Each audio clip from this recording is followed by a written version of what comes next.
Salut à tous, j'espère que vous allez bien.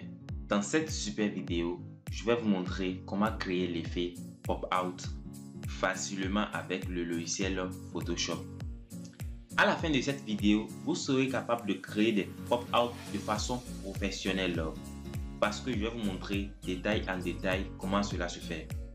Avant de continuer les gars, s'il vous plaît, aimez la vidéo car ça me motive à créer plus de contenu. Alors, nous allons commencer.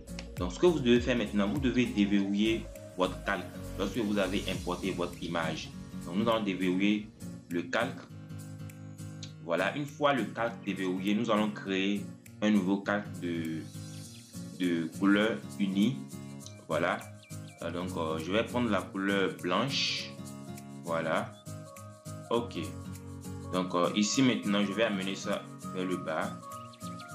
Voilà, pour que notre image soit visible. Maintenant, ce que nous allons faire, nous allons sélectionner notre sujet. Alors, pour ce faire, assurez-vous de sélectionner l'outil de sélection rapide. Ensuite, ce que nous allons faire maintenant, nous allons utiliser l'option sélection que voici. Et là, vous cliquez sur sujet. Le logiciel Photoshop calcule, n'est-ce pas, et sélectionne le sujet. Voilà ce qui est fait. Maintenant, notre sujet est sélectionné. Donc, vous allez faire maintenant un clic droit et vous cliquez sur intervertir. Voilà, donc nous avons interverti la sélection. Maintenant, vous cliquez sur la touche Delete de votre ordinateur. Pour ceux qui sont sur des claviers francophones, vous cliquez sur la touche Supprimer. Voilà ce qui est fait. Donc, effacement en cours. Voilà ce qui est fait. Nous avons supprimé, n'est-ce pas, l'arrière-plan de notre image. Alors maintenant, nous allons désélectionner en cliquant sur CTRL D. Alors, si vous regardez bien, vous allez constater que le contour de notre sujet n'est pas bien détouré. Donc, ce que nous allons faire, nous allons resélectionner ça. Donc, pour ce faire, nous allons cliquer ici et faire un clic droit et cliquer sur sélectionner des pixels. Voilà, nous avons resélectionné notre sujet. Et là maintenant, vous cliquez sur sélectionner et masquer. Donc ici, nous allons essayer de rendre un peu plus douce notre sélection. Donc ici, je parle, n'est-ce pas, du contour. Donc ici, vous venez sur contour progressif. On va voir un peu ce que ça va donner. Voilà. Vous allez augmenter un peu le contraste. Voilà, un peu. On voit que maintenant, c'est mieux. Donc une fois c'est fait, vous venez vers le bas et vous cliquez sur sélection et vous cliquez sur nouveau calque avec masque de fusion. Voilà, vous cliquez dessus et là vous cliquez sur OK. Voilà ce qui est fait. Maintenant on constate que nous avons créé un nouveau masque de fusion.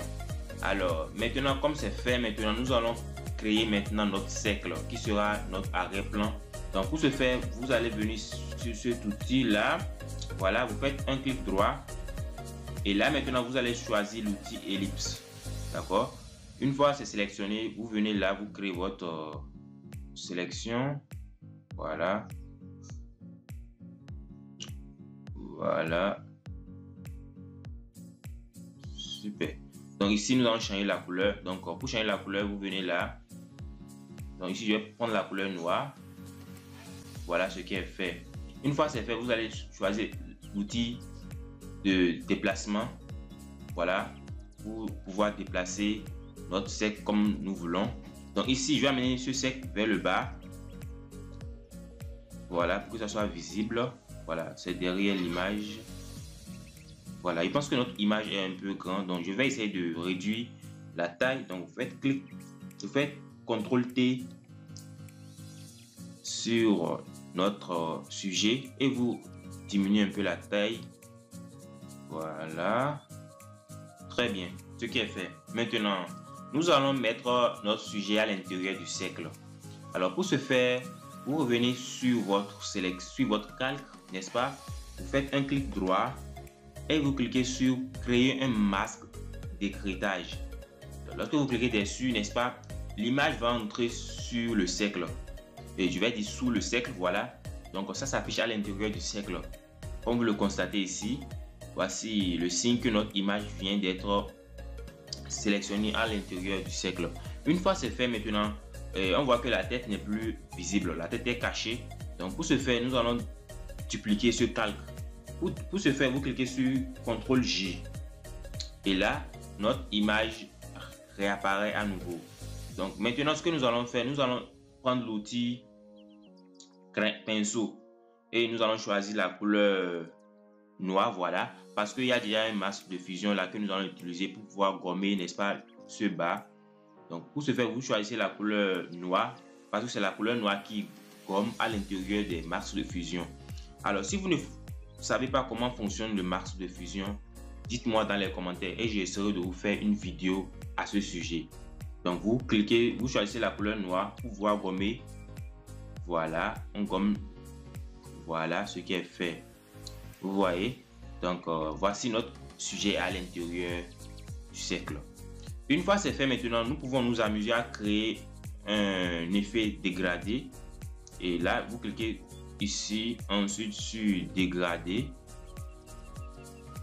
Et là maintenant nous allons choisir notre effet dégradé que nous voulons utiliser.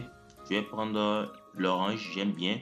Voilà, vous avez la possibilité de changer la couleur que vous voulez. Moi je préfère l'orange. Voilà, vous pouvez changer l'angle également. Vous pouvez changer l'angle. Voilà, je vais prendre le... Voilà, je pense que c'est déjà bon. Libre à vous de choisir ce que vous voulez. Vous pouvez également changer l'échelle de transition. Donc par exemple là on voit que c'est brut, donc nous allons mettre ça disons à 100%. Voilà ce qui est fait. Ensuite vous cliquez sur OK. Super, ce qui est fait. Ensuite si vous voulez maintenant, vous pouvez mettre de contour à votre arrière-plan. Donc là vous cliquez sur l'ellipse et là vous faites double clic sur ce calque. Et là maintenant vous pouvez mettre de contour. Voilà, vous pouvez mettre de contour. Vous pouvez changer la couleur de votre contour comme vous le voulez. Mais bon, moi je ne vais pas mettre de contour, donc je vais la lever. Vous pouvez également mettre l'ombre. Ici je vais mettre un peu d'ombre. Donc je vais augmenter un peu la distance. Voilà, de l'ombre. Je vais mettre également, je vais grossir un peu l'ombre. Voilà un peu la taille de l'ombre. Voilà. Je vais voir un peu ce que ça donne. Je vais grossir ça un peu. La taille aussi. Voilà. Super, je pense que c'est pas mal. Voilà. Alors, une fois c'est fait, vous pouvez diminuer l'opacité de l'ombre si vous le voulez. Donc, maintenant, vous pouvez également ajouter un peu d'effet. Donc, ici, je vais ajouter l'effet biseautage. Voilà. Donc, vous pouvez l'ajouter pour donner un peu de lueur. Voilà, la taille également. Vous pouvez ajouter un peu la taille. Voyez-vous. Alors, je vais vous montrer en même temps les sélections que j'ai fait. Ici, j'ai pris la couleur jaune. Ici, la couleur rouge. Alors, au niveau de la couleur jaune, vous choisissez la sélection superposition. Vous choisissez ça sur superposition. Ensuite, vous pouvez changer d'angle comme vous le voulez. Je pense que c'est bon déjà. Profondeur 261, la taille 49. Donc ici, c'est déjà à 50-50. Donc c'est bon déjà. Si vous voulez, vous pouvez ajouter de contour. Donc ici, je vais diminuer un peu la taille. Voilà, donc c'est bon déjà. Super. Ok. Ce qui est fait, voici notre pop-out. Si cette vidéo vous a plu d'une quelconque manière, s'il vous plaît, aimez la vidéo et abonnez-vous à la chaîne afin de recevoir mes prochaines vidéos.